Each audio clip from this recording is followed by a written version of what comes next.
program for us, with us. And two, of course, when you want to chime in, please do, because our very special guest, Rebecca Bradley, always has information that piques our interest in any number of ways. Oh, by the way, wanted to make sure that at the beginning of the program, you and I kind of say what we want to say and save the best for the rest of the program. Rebecca Bradley, did you have any observations about the declaration of Juneteenth being official in the United States of America before we go to Sister Bradley? Recording in progress.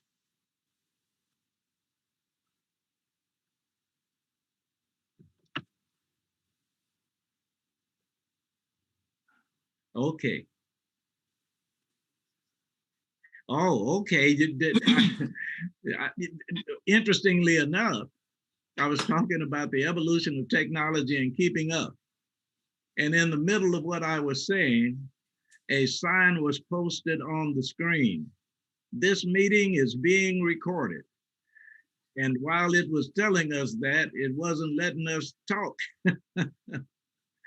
So that last little bit that I was saying was, I neglected to end our conversation by saying once again, if you have a comment on the declaration of Juneteenth being a federal holiday, I wanted to give you that opportunity so you and I could give the rest of the opportunity to our very special guest today.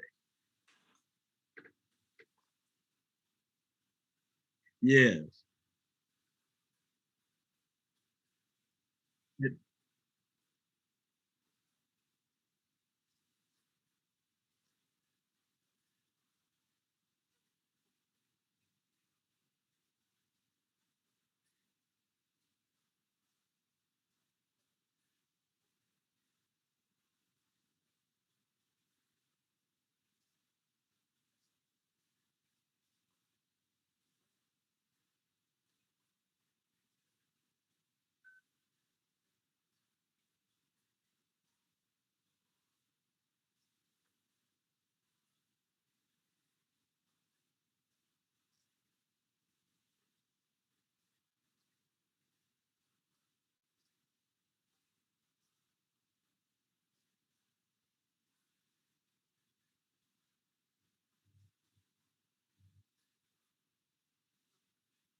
Thank you very, very much. And that brings up some very important points as it relates to things symbolic versus things substantive. So thank you for putting it in perspective. And Sister Rebecca Bradley, I know that you are saying, finally, uh, we are so pleased that you take the time that you do to join, wave your grades. Uh, by way of introduction, I'm sorry for prolonging it, but I always want to make sure that when someone sees my cap given to me by Gerald Caldwell, who was then commander of VFW 8100, the words are proud military advocate. It is important that I make the disclaimer. I am a civilian. This says military advocate, and I want American students to strive for excellence in honor of our troops. So, as an advocate, I go to the experts to find out what people need to know where veteran affairs are concerned, most particularly minority affairs, but not exclusively. So I can take a breath and very slowly say with the utmost of appreciation, thank you for being here. Welcome to you, Sister Rebecca Bradley. Please join in. Thank you. Thank you. Can you hear me pretty good? I hear you very well. All right, because if my voice get low, let me know. But I just want to say you are very gracious, and I think that you should say a little bit more about yourself, how you went to Vietnam and you were an entertainer, because there were a lot of veterans in Vietnam who needed you and your group, as well as the other groups, there to entertain them. And I sort of kind of want to talk about the Vietnam veterans, Wow. Particularly during this Juneteenth time. The Vietnam veterans, they went to war at a time when there was turmoil here back home. People did not want them here in Vietnam. They didn't want them a part of that war. And when they came home to hostility. And I am a veteran service officer, and I would like to put a shout out to them and say a big thank you to those veterans. Prior to the Vietnam War, we had World War I and World War II and the Korean War. All three of those eras served under the Jim Crow era. And then we have the Vietnam veterans. They served at the height of the fight for our civil rights and our liberties. And then since then, those of us minorities, particularly Black African Americans, we served during peacetime until we went over to Iraq and Iran. And things that have not always been easy. Some of us had to sort of serve under two flags, United States flags, while people were still waving their Confederate flags. But we're still fighting for our freedom. And I am grateful for Juneteenth. And we celebrate today, but we continue to pick up our banner tomorrow. Because until we're all free, that's when we will have our peace. So, go ahead. I know I was only going to say that you have just put an exclamation point behind what Brother Walker was saying when he was distinguishing between symbolic measures and substantive improvement. We have yet to pay appropriate appreciation for our Vietnam veterans, and most particularly veterans of color. That does not suggest that there were not certainly allies and camaraderie of many different ethnicities at the time. But very quickly, and forgive me for this, but I think that it is real important that I say our group, which was called the Teachers Edition, 5 teachers from Chicago doing R&B in Vietnam, were there for 2.5 weeks. And that was in 1971. It was April of 1971. I remember that because the Water Festival in Bangkok, Thailand was taking place when we left Vietnam. But when we had escort officers, we were in bachelor officers' quarters, we were in the commander's jet, and they gave us a GF-14 rating. What we were privileged to do for 2.5 weeks did not come close to 14 months TDY going into the bush and not knowing whether you and your comrades would come out, and then having to fight racism simultaneously. I would not ever want to take undue credit for the pleasure we received versus the duty that you and your fellow recruits have had to face for a long time. So I'm going to get off of that, thanking you for saying the kind words.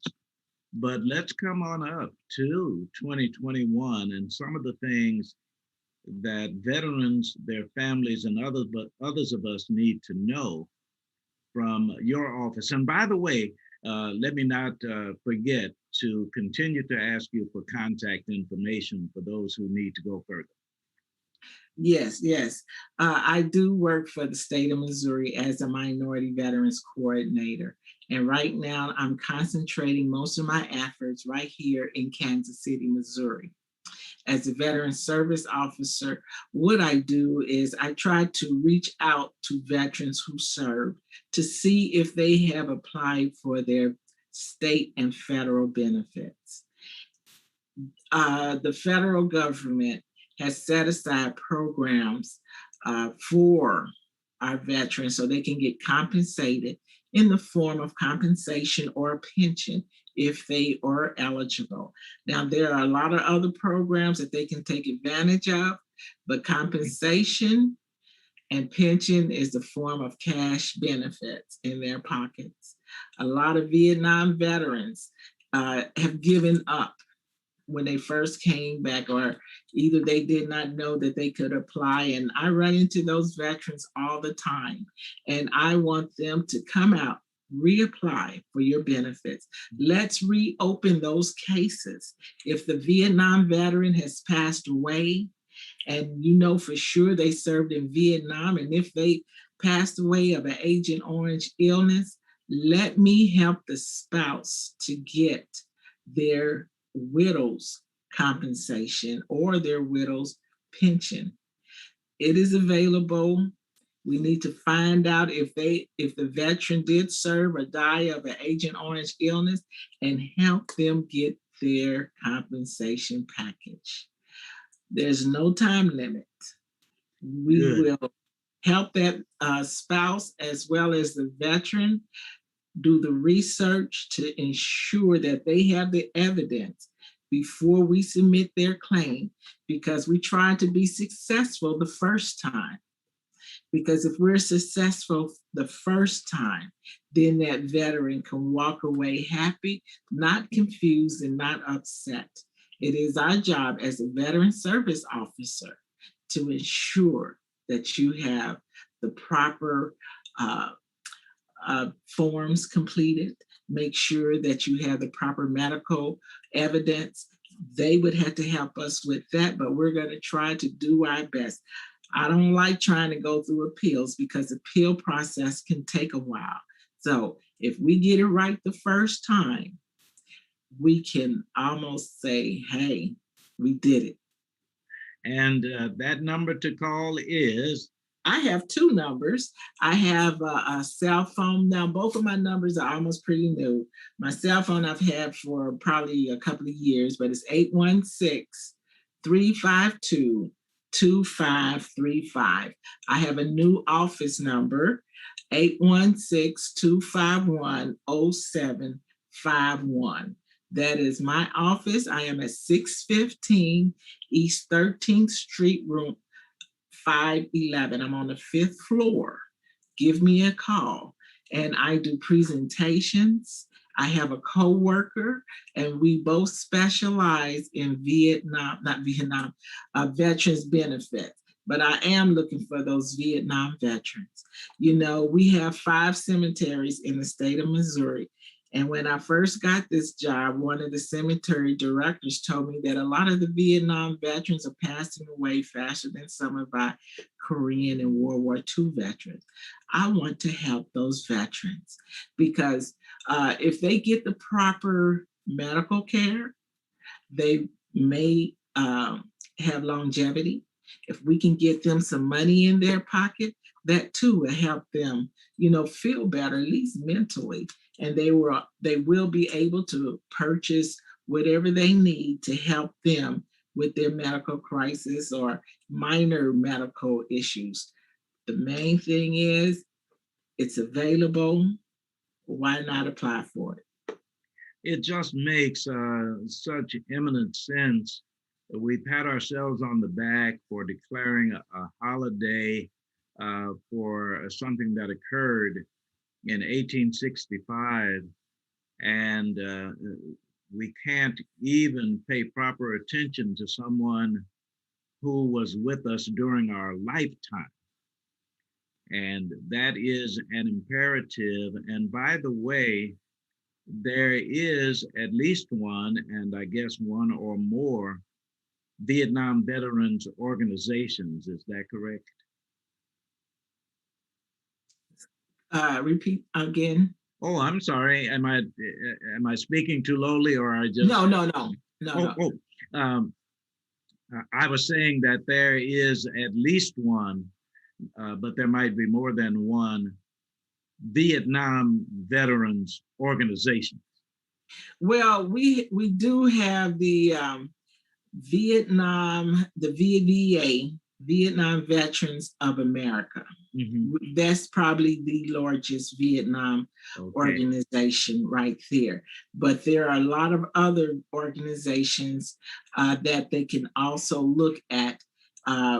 One is National Association for Black Veterans. Yes. And we have a local chapter here in Kansas City.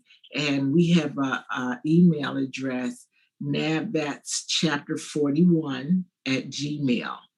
And if anyone is looking to contact us, they can contact us through that, or they just get online and Google our national headquarters. We're always willing to help people.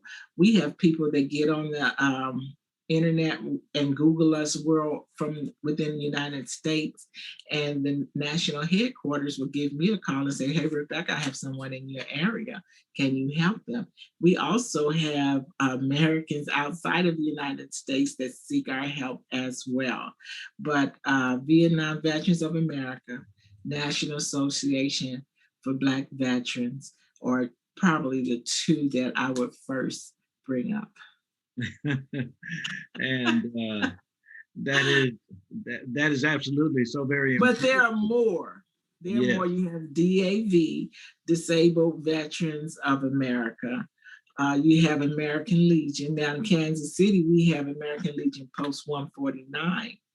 And they are probably one of the largest Black American Legion posts, named after Wayne Minor. And Wayne Minor was a Black veteran or African-American veteran. I think he was one of the last ones who was killed just before the end of World War II. Wow.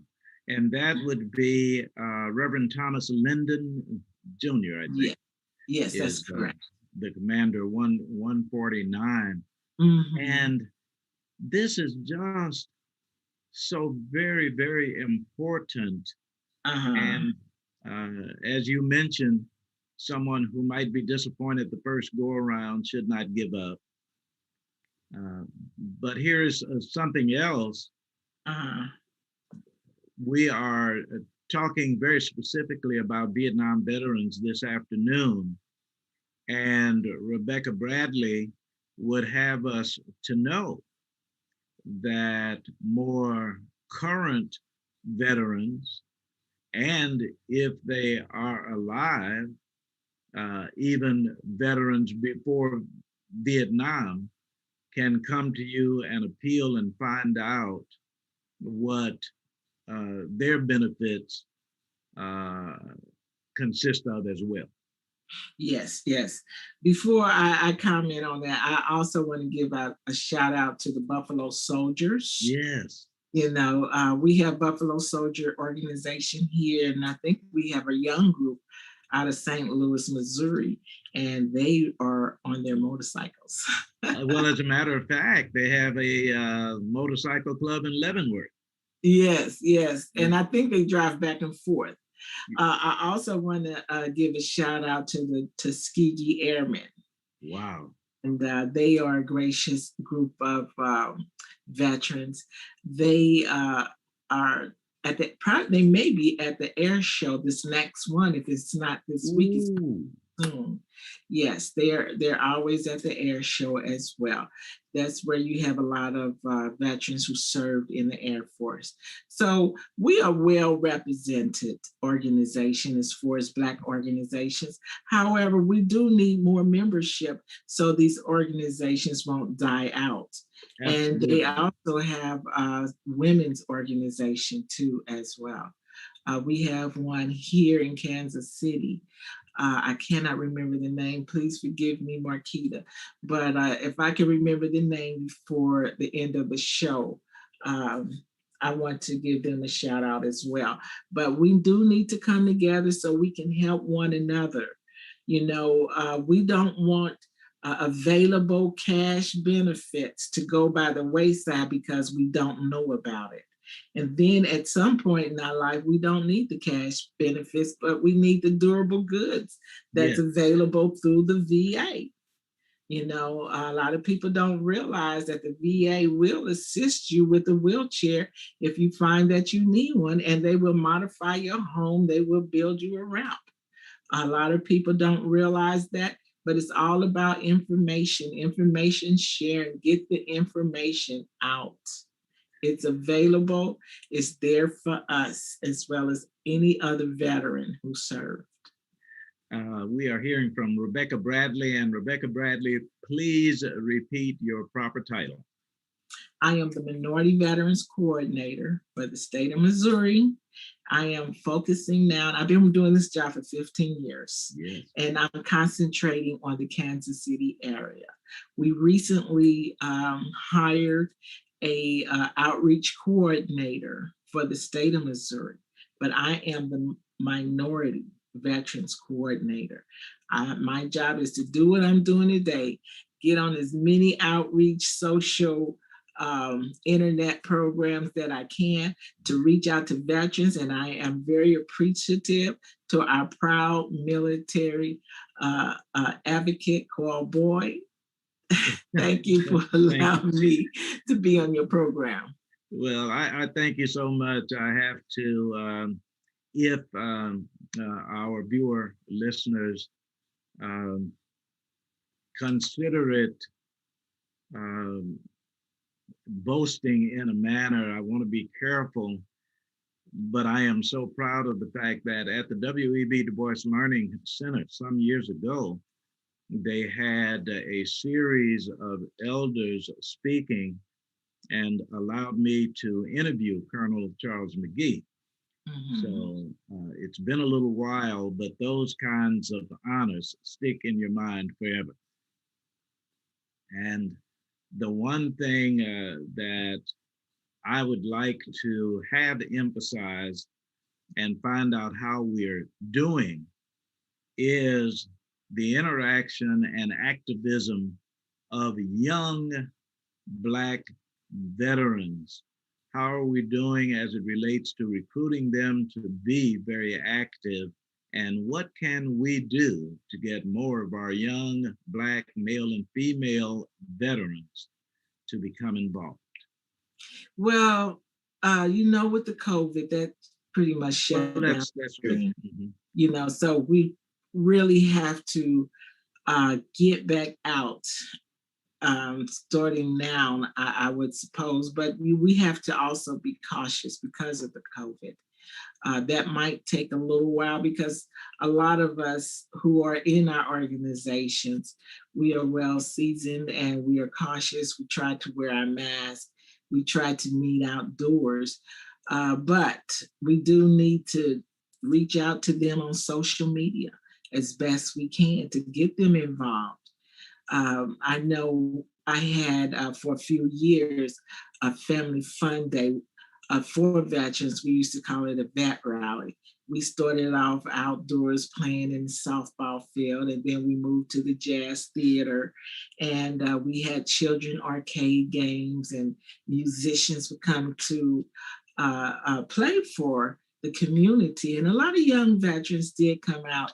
We would get the vet center, mobile center out there because we have some veterans who do have mental health concerns, but the mobile vehicle from the vet center is staffed with people who can talk with them and put them at ease, because we don't want their compensation money to go by the wayside. We want them to be able to take care of their mental health issues. So most of all, we want them to have someone to talk to.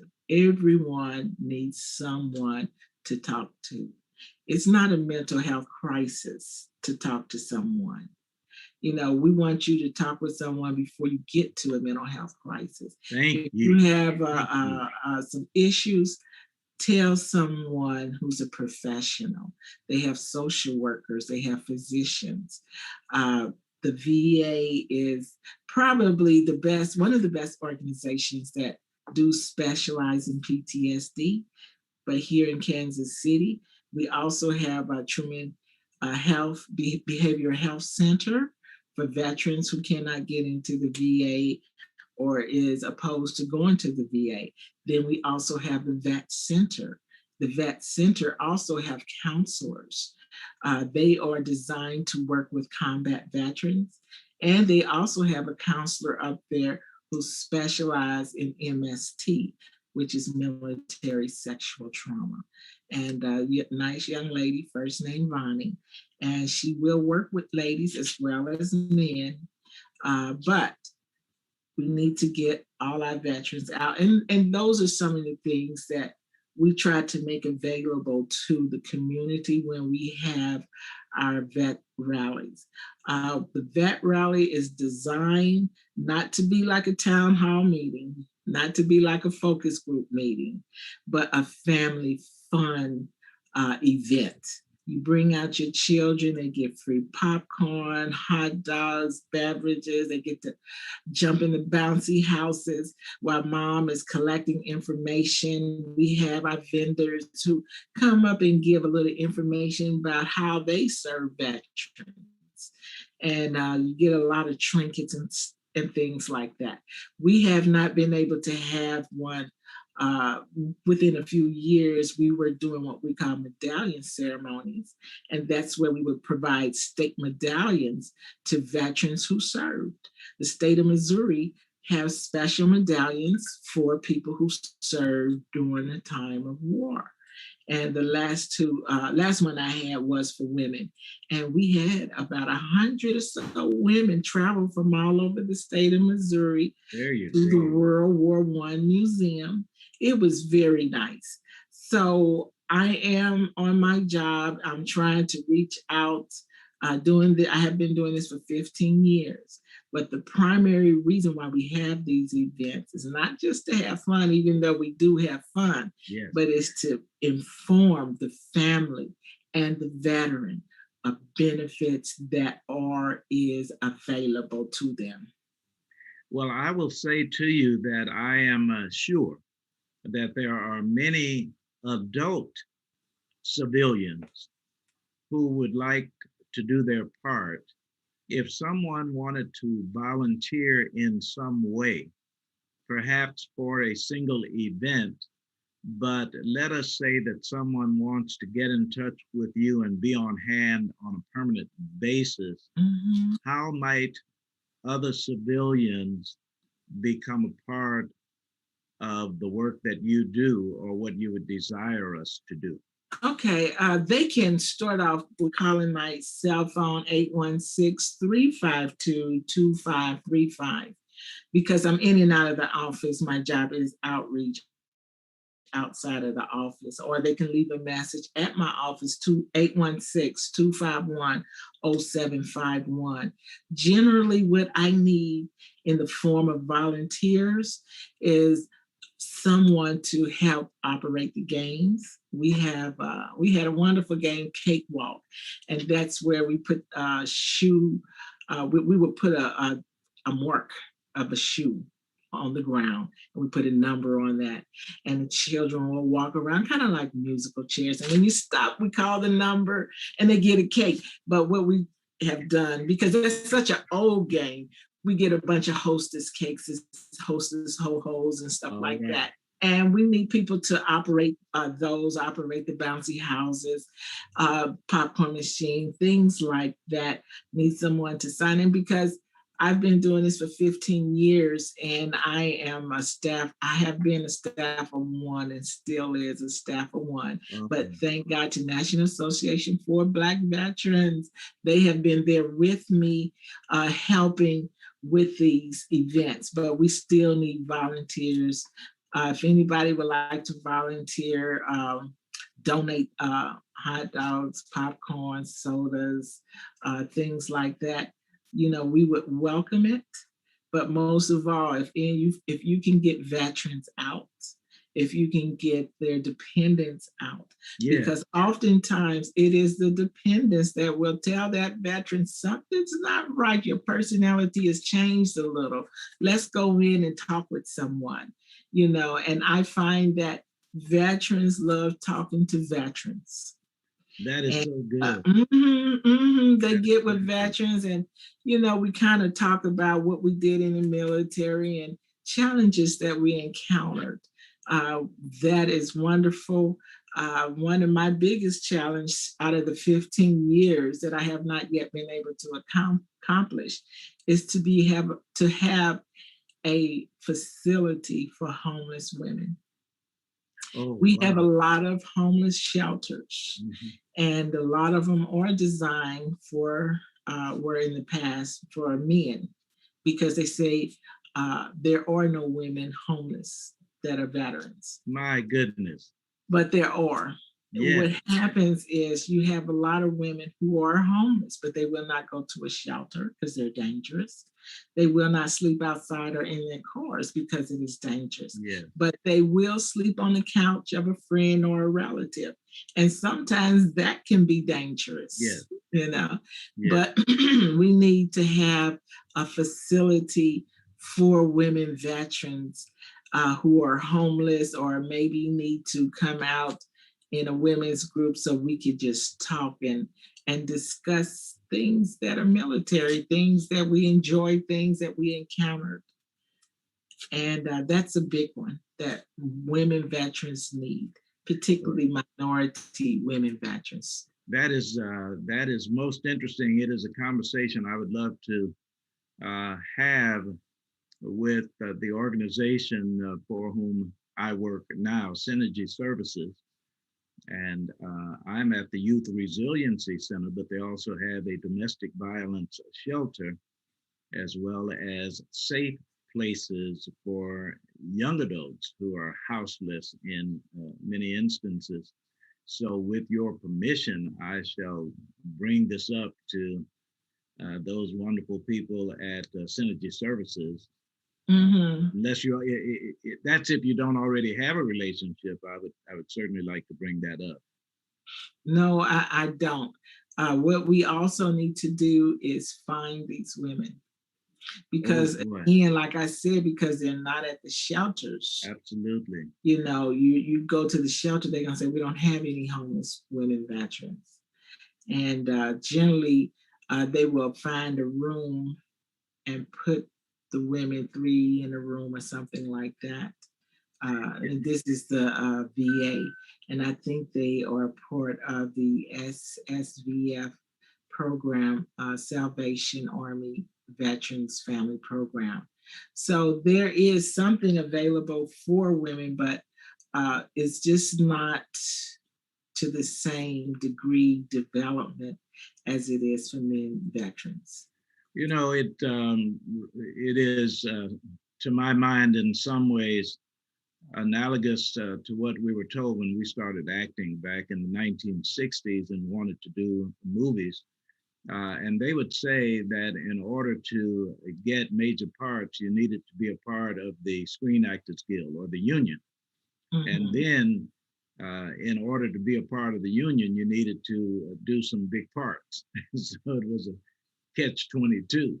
And here you have a situation where there are females who need services directed towards them, and getting the services directed are dangerous to them. So sounds like it's not something that is very easy, but if we could surround them with compassion, information about services, making sure they meet the Rebecca Bradleys of the world, perhaps we could help them be more comfortable and certainly find shelter. Yeah, even if they're not homeless, I think a lot of women, regardless of race, have mental health concerns because we're serving in a predominantly male institution. And we face, if not racism, we're facing some. And those are some issues that we need to discuss, how it affected us and how we can move on, because when you're encountered with a hostile man, that can cause you to have develop PTSD, post-traumatic stress disorder, or some long-term depression issues, because there are men in the military who are very helpful. Thank God for those men. Great. But there are some men in the military that don't think women belong in the military. Yeah. And they do what they can to make that woman miserable or to get that person out of the military. And when a woman survives that individual, though that hurt still follow that person. And it would be nice if we could have a meeting hall or a homeless center or something for women. This is something that we should repeat on an ongoing basis because it sounds like something that certainly will not be solved overnight. No. So even where there are success stories, we need to keep on and keep on and keep on. Yeah, and African American women, we have that double whammy. Not only are we a woman, but we're an African American woman. Yes. Had the occasion in Chicago in preparation for a program in the 1970s. As a matter of fact, it was 1976. And a clinical psychologist said, there are people who say, now, why would she subject herself to that? Or why doesn't she just get away from that? Or what is wrong, quote, with her, unquote? And he was trying to help us to understand that sometimes it almost becomes a lifestyle, not out of desire, but out of habit and circumstance. So we need to find a lot more empathy than sympathy. And even more than that, be able to recommend some action that makes sense for the situation rather than just analyzing the situation. And I think also, as far as some of the action, it would be nice to see more African American women in management jobs after they leave the military. Oh, because we do management job. We manage people, we manage projects, we manage budgets. But oftentimes when we get out, it's difficult for African American women to get decent jobs comparable to the skills that they acquired while in the military. I think that my dear brother Lewis George Walker will agree with me when I say that we have lived long enough to observe any number of instances where that African American female was, quote, the brains of the operation, unquote, or the backbone of the operation, or the one who can communicate with an entire community, but is always reconciled to the background. Yes. Not only never receiving credit, but never receiving compensation. Yeah, it's like we're invisible. But diversity is always good. Diversity in thinking, because if you get the sameness, you're going to get whatever is bland. And when you add a little diversity, it makes things colorful.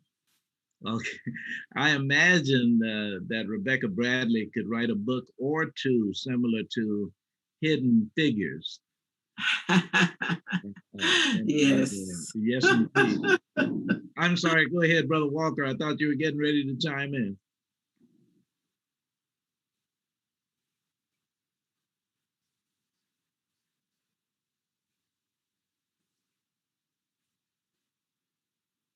Yes, I can. Yes.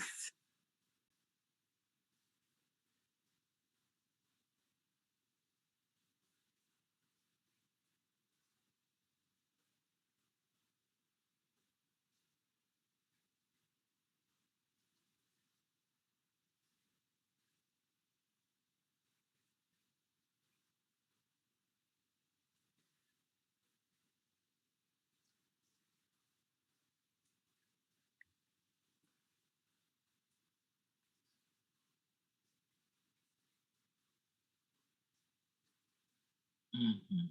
Absolutely. And interestingly enough, when you mentioned some of the activities, Black Family Technology Awareness Association, in this little book that I wrote called Academic Patriotism, uh, I will talk to Brother Louis George Walker about a competition called the Dream Steam.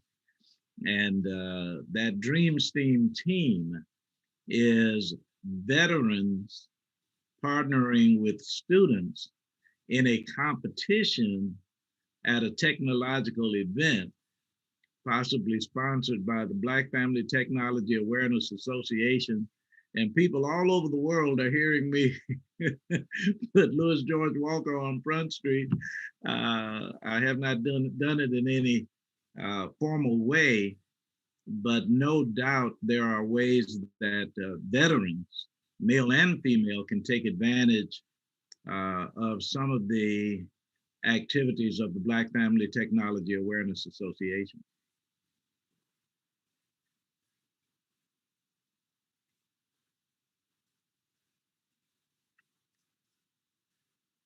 Yeah, that's right. Yeah.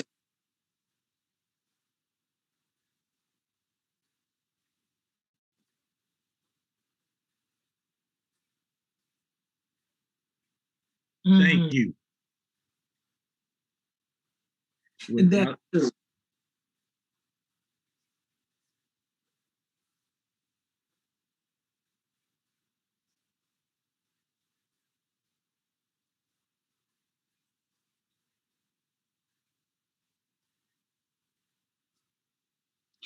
I and agree 100% and because I that would was very nice what we did at Gwinnett Community Center. and I would have Sister Rebecca Bradley to know that the star of the Gwinnett Center robotics competition was a young lady. It sure was. It sure was. She was sharp, and that was great. That was great. Brother Walker, you have been kind to give us the extra time as we wind down. Let me get final comments from Sister Rebecca Bradley. And since we want her to close us out, Brother Walker, if you have anything else to say before her, please do.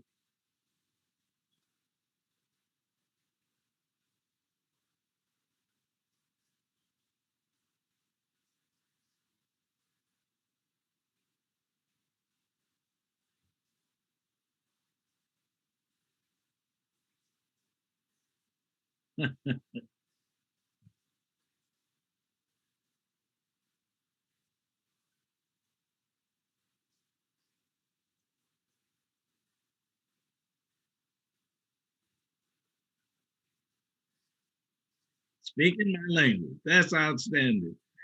And once again, we so appreciate Brother Louis George Walker, KUAW.org. And once again, here is our very, very special guest, whom we thank so much, Rebecca Bradley. I remember the name of the military women's sorority. It is the Keys, if I am correct. And Markina Pouncell is the, I think she is the program coordinator, outreach coordinator. But again, I'm looking for Vietnam veterans. We need to find out, have they applied for their benefits as it relate to Agent Orange? You know, a lot of our veterans die of heart disease and we think it's just related to heart disease. No, if they went to Vietnam and had heart disease, we need to submit a claim. The same thing with diabetes, Parkinson. There are a wide range of other illnesses associated with that Agent Orange. If they were in the Navy and they had to deliver that Agent Orange, or if they had to go into Vietnam on those little small ships, a lot of our veterans have hearing problems because they were throwing hand grenades, they were in firefights, etc. We need to make sure that they are getting their money. They were in the jungles, as you said. They were in there. There were a lot of snakes in there that kind of bring back bad memories. People were trying to kill them, as it is in war, any war. And if they have any issues with that, have them to give me a call. My name is Rebecca Bradley. I work for the state of Missouri. I am the state of Missouri Minority Veterans Coordinator. My cell phone, 816-352-2535. Give me a call. I look forward to assisting them and you. Oh, thank you. Thank you so very much, Sister Rebecca Bradley, helping our viewers and listeners to know there is no statute of limitations where your benefits are concerned, but don't let that put you to sleep waiting. Do it now. There is enough urgency for you to do it now. That's right, because our Vietnam veterans are, I believe, they're in their 70s plus. 70s plus is right. Absolutely. So thank you so much once again. And we are looking forward to our next visit. We are coming to the end of the program, Wave Your Grades. And I am saying in behalf of our announcer, DeQuay Wilson, who will be back with us. And now Carl Boyd will have our message for today. And I always read one per day, 366 days a year. To students across the USA, your Stoots for Boots message for this day, June 19th. American Armed Services unparalleled on their watch. Serious American students, a close domestic match. My name is Carl Boyd. We have had Rebecca Bradley, our producer, Louis George Walker, Carl Boyd saying, gracious God and wonderful Wanda, I'm on my way home. God bless. God bless.